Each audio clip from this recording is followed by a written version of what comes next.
Hi cinema మోహన్కి స్వాగతం. ఇప్పుడు మనం చూడబోతున్నటువంటి అంశం కొత్త సినిమాకి గ్రీన్ సిగ్నల్ ఇచ్చినటువంటి రెబల్ స్టార్ ప్రభాస్.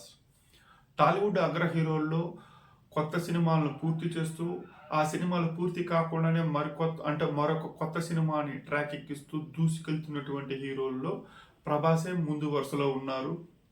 ఇప్పటికే ఆయన రాజాసాబ్ని కంప్లీట్ చేయాల్సి ఉంది. మరోవైపు ఫౌజీ సినిమా షూటింగ్లో బిజీగా ఉన్నారు. ఇంకోవైపు వచ్చేసి సందీప్ రెడ్డి వంగ దర్శకత్వంలో స్పిరిట్ సినిమా ట్రాక్ ఎక్కాల్సి ఉందన్నమాట. దీనికి సంబంధించినటువంటి ప్రీ ప్రొడక్షన్ పనులు జరుగుతున్నాయి. ఈ సంగతులన్నీ మనకు తెలిసిందే.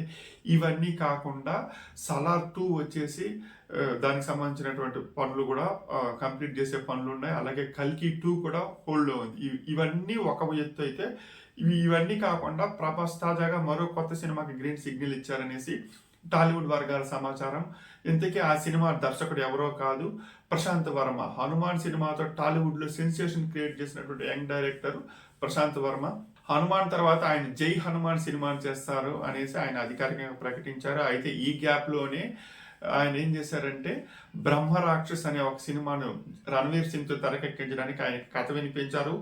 రణవీర్ సింగ్ కూడా కథ నచ్చింది. అంతా కొన్ని రోజులు అంటే ప్రీ ప్రొడక్షన్ పనులన్నీ జరిగిన తర్వాత ఏమైందేమో తెలియదు, కానీ రణవీర్ సింగ్ ఆ సబ్జెక్ట్ నుంచి పక్కకు తప్పుకున్నారు. దీంతో ప్రశాంత్ వర్మ నెక్స్ట్ బాలకృష్ణ గారి కొడుకు నందమూరి మోక్షజ్ఞని డైరెక్ట్ చేయడానికి అంతా రంగం సిద్ధం చేసుకున్నారు. రేపు షూటింగ్ అనగా కొన్ని అనివార్య కారణాల వల్ల నందమూరి మోక్షజ్ఞ సినిమా కూడా ఆగిపోయింది. దీంతో ఆయన ఏం చేశారంటే జై హనుమాన్ సినిమాను స్టార్ట్ చేశారు. ఆ సినిమాని కంప్లీట్ చేస్తూనే మరో కొత్త సినిమా ట్రాక్ ఎక్కించారు.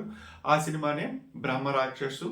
అంటే ఇంతకీ ఈ సినిమాలో హీరో అంటే రణవీర్ సింగ్ డ్రాప్ అయిన ఈ సినిమాలో నటించడానికి ప్రభాస్ ఆసక్తి చూపించారు. హోంబలే ఫిలిమ్స్, కేజీఎఫ్, సలారు ఈ సినిమాలు నిర్మించి కన్నడ నిర్మాణ సంస్థ హోంబలే ఫిలిమ్స్ బ్యానర్ పైన బ్రహ్మరాక్షస్ సినిమాని ప్రశాంత్ వర్మ తెరకెక్కించబోతున్నారు. దానికి సంబంధించిన లుక్ టెస్ట్ వచ్చేసి ఇప్పుడు జరుగుతుంది. త్వరలోనే దీనికి సంబంధించిన అధికారిక ప్రకటన కూడా వెలువడుతుందనేసి టాలీవుడ్ వర్గాల సమాచారం.